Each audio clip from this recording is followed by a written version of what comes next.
Hello and welcome. My name is Alan, and we are here today to look at a very historic speech in American history, the Gettysburg Address. Before we kind of get into this, though, I do want to kind of apologize. I know I probably look a bit scruffy. I've kind of been, yeah. So I apologize if I never been looking sharp, but I apologize if I look worse than I normally do. But anyway, let's go ahead and jump into this. The Gettysburg Address was, well, if I can get the pages to work with me here. The Gettysburg Address was delivered by U.S. President Abraham Lincoln at the dedication of the National Cemetery at Gettysburg, Pennsylvania, uh, the site of one of the most decisive battles in the American Civil War, the Battle of Gettysburg, which itself took place in July the 1st through 3rd of 1863. The actual address took place November the 19th, 1863. So,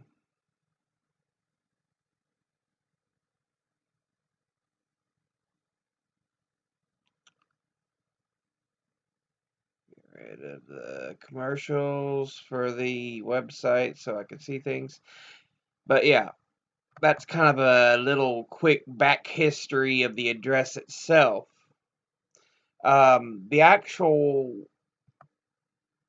Gettysburg Address, there are 5 known copies, all of them a little bit different.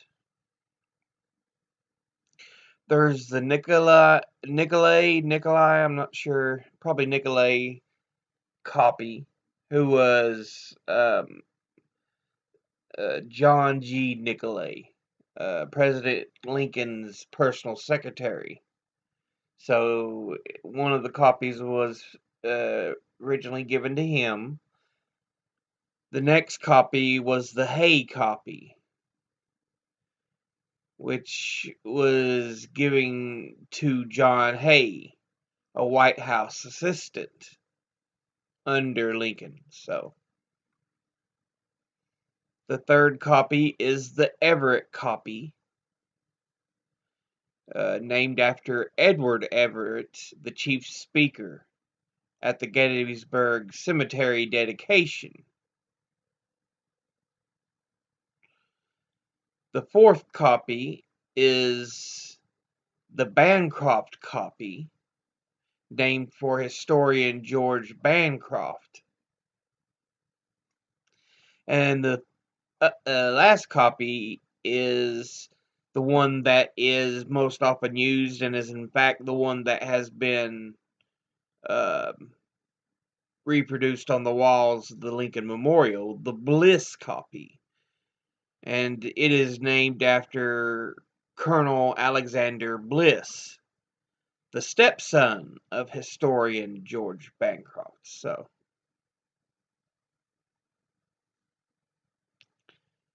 now let's look at the address.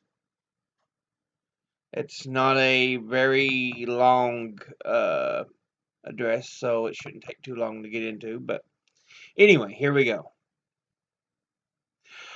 77 years ago, our fathers brought forth on this continent a new nation, conceived in liberty, and dedicated to the proposition that all men are created equal.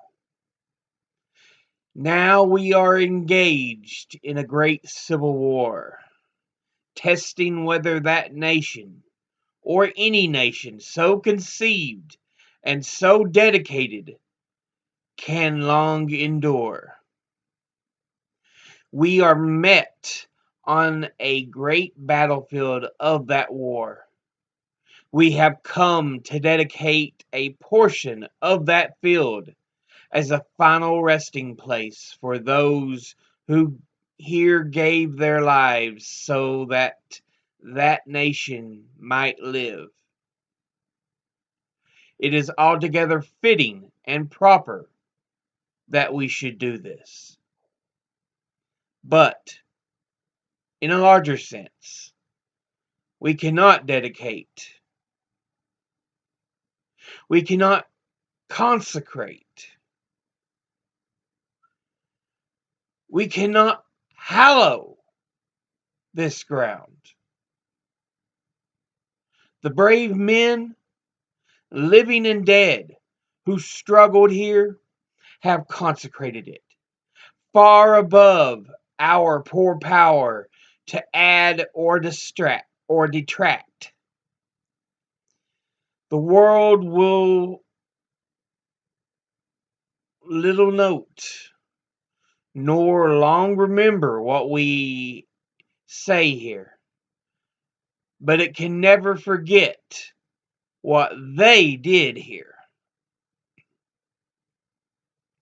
It is for us, the living, rather, to be dedicated here to the unfinished work which they who fought here have thus far so nobly advanced. It is rather for us to be here dedicated to the great task remaining before us, that from these honored dead we take increased devotion to that cause for which they gave the last full measure of devotion, that we here highly resolve that these dead shall not have died in vain, that this nation, under God, shall have a new birth of freedom, and that government of the people, by the people, for the people, shall not perish from the earth. And that is the Gettysburg Address in its entirety.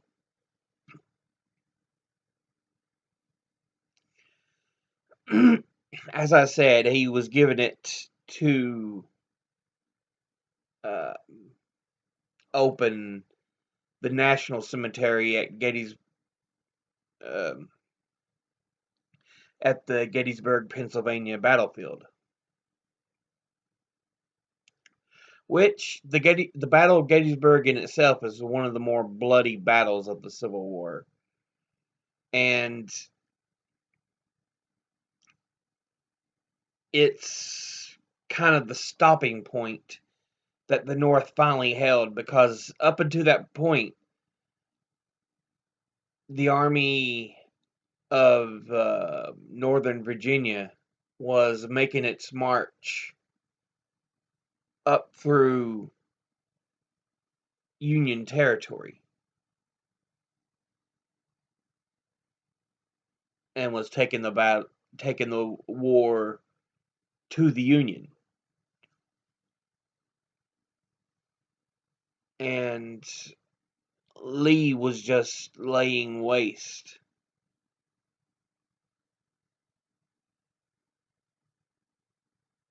for the most part to many of these battles, but it was finally at that bloody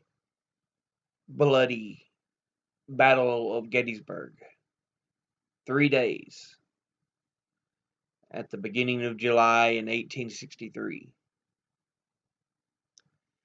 that the Union held their ground.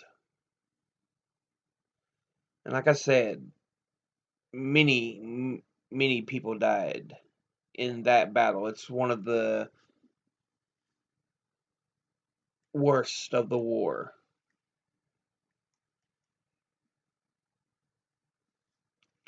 But yeah,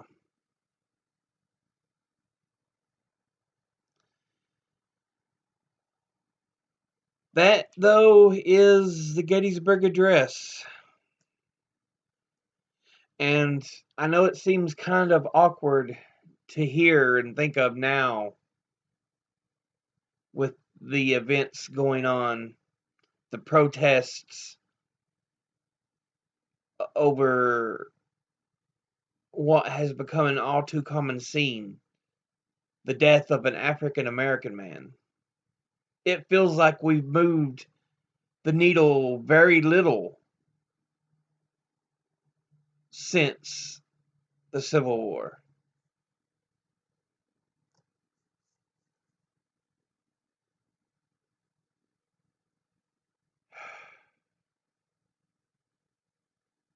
But yeah.